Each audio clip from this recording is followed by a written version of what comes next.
তো আজকের এই ভিডিওতে আমি তোমার বোরিংনেসটা না পুরোপুরিভাবে শেষ করে দেবো। কিন্তু কীভাবে? তোমার আন্ডারস্ট্যান্ডিং লেভেলটা যদি এই জায়গায় থাকে তো সেটাকে আমি একটু উপরে তুলে দেবো। তারপর তুমিই দেখো আমি তোমার বোরিংনেসটা দূর করতে পারি হ্যাঁ কি না। দেখো, আমরা যখন ডাক্তারখানায় যাই তখন কি হয়? ডাক্তারবাবু আমাদের সমস্যা অনুযায়ী সমাধান দেন, মানে যে সমস্যাটা হয় সেই অনুযায়ী ওষুধ দেয়, আমরা খাই আর ঠিক হয়ে যায়। ঠিক এই সেম জিনিসটা না আমাদের জীবনের ক্ষেত্রেও অ্যাপ্লাই হয়। তোমার যদি এই বোরিংনেসটা শেষ করতে হয় বা দূর করতে হয় তাহলে তোমায় আগে বুঝতে হবে এই বোরিংনেসটা আসে কেন আর কোন বোরিংনেসটা এখন তোমার ভিতর কাজ করছে। প্রথম, জীবন যখন একটা লুপে আটকে যায়, ওই একঘেয়েমি লোক, একঘেয়েমি পরিস্থিতি, একঘেয়েমি কাজ, তখন না জীবন প্রচুর ল্যাদ লাগে। খেয়াল করে দেখবে এরকম মানুষের জীবনে যখন কোনো বড় মুভি, বড় শো বা ফিফা ওয়ার্ল্ড কাপের মতন বড় বড় ইভেন্ট আসে তো তারা খুবই এক্সাইট হয়ে যায়। আর যদি না আসে তো তারা ট্রিপ প্ল্যান করে ঘুরতে চলে যায় নিজের এই ল্যাদ জীবনটাকে একটু ঠিক করতে। বাকি তুমি চিন্তা করো না, আমি তোমায় ঘুরতে যাওয়ার পরামর্শ দিচ্ছি না, কারণ আমি এটা ভালোভাবেই জানি তোমার কাছে অতটা টাকা নেই, আমার কাছে অতটা টাকা নেই। এখন খালি তুমি তোমার সমস্যাটা আইডেন্টিফাই করে রাখো, বেছে রাখো, সহজ সরল সমাধান আমি তোমায় কিছুক্ষণ পরে দিয়ে দিচ্ছি। আর 2 নম্বর, মাথা যখন ভারী হয়ে যায়, যে একটা মানুষ এত শর্ট ভিডিও দেখেছে না, তো দেখে দেখে না মাথা ভারী হয়ে গেছে, এখন ওই মাথা ভারী নিয়ে সে যে কোনো কাজ করছে, সেখানে নিজের মনকে আর বসাতে পারছে না। আর সেটাকে সে নাম দিয়ে দিচ্ছে আমি বোর ফিল করছি, আমার ভিতর মোটিভেশন নেই, আমার ভিতর কনসিস্টেন্সি নেই, আমার সাথে এমন কেন হচ্ছে। আরে থাম, তোমার এমন কিছুই হয়নি, তোমার শুধু মাথাটা ভারী হয়ে গেছে। আর 3 নম্বর, যেখানে একটা মানুষ চুপচাপ থাকে আর ভাবে, এইটাকে অ্যাকচুয়াল বোরিংনেস বলা হয়। আর কি ভাবে? সে ভাবে যে এই কাজটা আমি এতদিন ধরে করছি, এই কাজে সেই রেজাল্টটা কেন আসছে না যেটা আমি চাইছি, আমার ভুল কোথায়? বাকি একটা কাজ আছে, সেই কাজটা আমার শুরু করতে হবে, এর ফার্স্ট স্টেপটা আমি এত ছোটো কীভাবে বানাবো যাতে এই কাজটা আমি খুব তাড়াতাড়ি শুরু করতে পারি। বা একটা সাবজেক্ট আছে, ওই সাবজেক্টটা আমায় পড়তে হবে, কিন্তু ভাই পড়ার আমার বিন্দুমাত্র ইচ্ছে নেই, কিন্তু পড়তে হবে, কাজটা এড়িয়ে গেলে চলবে না, কারণ পরীক্ষায় পাস তো করতেই হবে। তো এই 3 ধরনেরই না বোরিংনেস মানুষের ভেতর কাজ করে। তো এবার আসলে তোমার সমাধানটাও বলে দিচ্ছি। প্রথম, যখন জীবন একটা লুপে আটকে যায়, ল্যাদ লাগে, তো খুব ভালো হয় যখন তুমি কোনো ফিজিক্যাল অ্যাক্টিভিটির খেলা খেলো, যেমন ব্যাট বল, ফুটবল, বন্ধুদের সাথে। কথা দিচ্ছি প্রতিদিন বন্ধুদের সাথে নতুন নতুন মুহূর্ত তৈরি হবে। আর তোমার যদি মনে হয় যে না দাদা, বন্ধুরা সবাই ফোনে আটকে গেছে, তারা কেউই আসবে না, তাহলে সাইকেল তো আছে, সাইকেল নিয়ে অচেনা এক দূর জায়গায় চলে যাবে, অচেনা লোক, অচেনা জায়গা, আর তাদের সাথে হাই হ্যালো করে চলে আসবে। তখন না তোমার জীবনের ল্যাদটা অনেকটাই দূর হয়ে যাবে আর জীবনে অনেকটা স্পার্ক আসবে।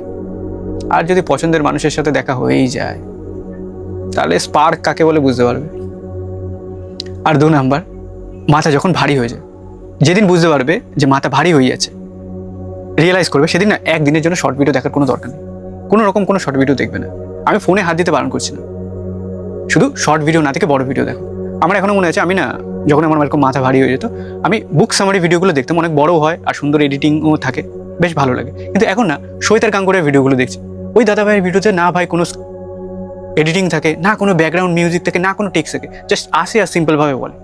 इस पे भी गहरी बात होगी, लंबी बात होगी, तो इत्मीनान से बैठना, इत्मीनान से सुनना। আর তবুও ভাই আমি দেখি কেন? কারণ উনি যেটা বলছে না সেটাই হয়তো আমার ইন্টারেস্ট আছে, এই কারণেই দেখি, না হয়তো দেখতাম না। কি হয় যখন আমি এরকম একটা বড় ভিডিও কমপ্লিট দেখলাম বিনা 2x স্পিডে, বিনা স্কিপ করে, তারপর যখন আমি যে কোনো কাজ করি না সেখানে আমার মনকে বসাতে পারি, এক কথায় নিজের ফোকাসকে লক করা খুবই সহজ। কিন্তু কি হয় যখন একটা মানুষ সারাদিন রিল দেখে বা শর্ট ভিডিও বেশি দেখে, তো তার মন না পরিবর্তন হয়ে যায়, মানে প্রত্যেক 10 সেকেন্ডে 1 মিনিটে এই একটা ইনফরমেশন আসলো, ওই একটা হাসির ভিডিও আসলো, ওই একটা ট্রাভেল ভিডিও আসলো, ওই একটা নাচের ভিডিও আসলো, তো তার মন প্রত্যেক মুহূর্তে কিছু না কিছু চায়। এইসব মানুষ যখন কোনো কাজ বা একটা জায়গায় স্থির হয়েও বসে না, ফোনে হয়তো তেমন কিছু নেই, তবুও তার হাত না বারবার ফোনেই হাত দেয়। আর তুমি যদি বড় ভিডিও দেখো তো নিজের মনোযোগটাকে না বেঁধে রাখতে পারবে, ধরে রাখতে পারবে, এটা তার প্র্যাকটিস, আর নিজের ভারীপনা না অনেক হালকা হয়ে যাবে।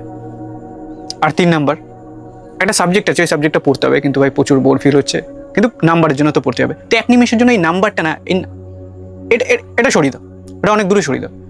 এটা ভাবো যে এই সাবজেক্টটা আমায় পড়তে হবে, এর ভিতরে কি কোনোভাবে আমি কোনো গল্প ঢোকাতে পারবো, স্টোরি টেলিং করতে পারবো, যাতে গল্পের আকারে নিজের মাথায় গুছিয়ে নিলাম, তারপর কালকে সকালে গিয়ে স্কুলে বন্ধুকেও বুঝিয়ে দিলাম। এতে কি হবে, তোমার ফোকাস যেটা নাম্বারে ছিল, নাম্বার পাবো, সেখান থেকে ফোকাসটা সরে না মানে ইন্টারেস্ট কীভাবে ডেভেলপ করতে পারবে একটা বোরিংনেসে, সেখানে চলে গেল, এখানে তোমার ক্রিয়েটিভ ব্রেন অটোমেটিক অন হয়ে যাবে। এইভাবে ইন্টারেস্ট ডেভেলপ করতে হয়। এবার একটা কথা বলছি, অ্যাটমিক হ্যাবিট এই বইটা থেকেই বলছি, আমাদের ব্রেনের কাছে যেটা সহজ না, আমাদের ব্রেন সেটাই করবে, সেটাকেই বারবার রিপিট করবে। ভারী কাজ বা বেশি কমপ্লেক্স যাবে না। ফর এক্সাম্পল, রাতে যখন বই পড়তে যাও, ওই সাবজেক্টটা পড়তে হবে, ব্যাগ দিয়ে চেনটা খোলো, বইটা বার করো, টেবিলে বসো, তারপর পাতা খোলো, এখানে 2-3-4টে স্টেপ আছে। কিন্তু আমি টেবিলে বসলাম, একটু হাত বাড়ালাম, ফোনটা পেয়ে গেলাম, ব্যাস গেম খেলা শুরু, ইন্টারনেট দেখা শুরু। তো যে কাজটা সহজ, আমার ব্রেন তো সেটাই করার চেষ্টা করবে, আর সেটাই তো হয়। তো চেষ্টা করো ফোনটাকে অনেক সাইড দূরে রাখতে, আর যে সাবজেক্টটা পড়বে সেই বইটা টেবিলে আগে দিয়ে রেখে দিলে, জাস্ট চেয়ারে বসলে পাতাটা উল্টালে আর পড়া শুরু। খুব সহজ, মনও করতেও সাই দেবে যে ভাই চলো করি। এবার আমি এখানে আমার একটা এক্সপিরিয়েন্স বলছি। আমাদের কন্টেন্ট ক্রিয়েশন না 3টে ধাপ হয়। 1 স্ক্রিপ্ট লেখা, 2 শ্যুট যেটা চলছে এখন, আর 3 এডিটিং। স্ক্রিপ্ট লিখতেও আমার ভালো লাগে, শ্যুট করতেও আমার মজা লাগে, আর তারপর এডিটিং।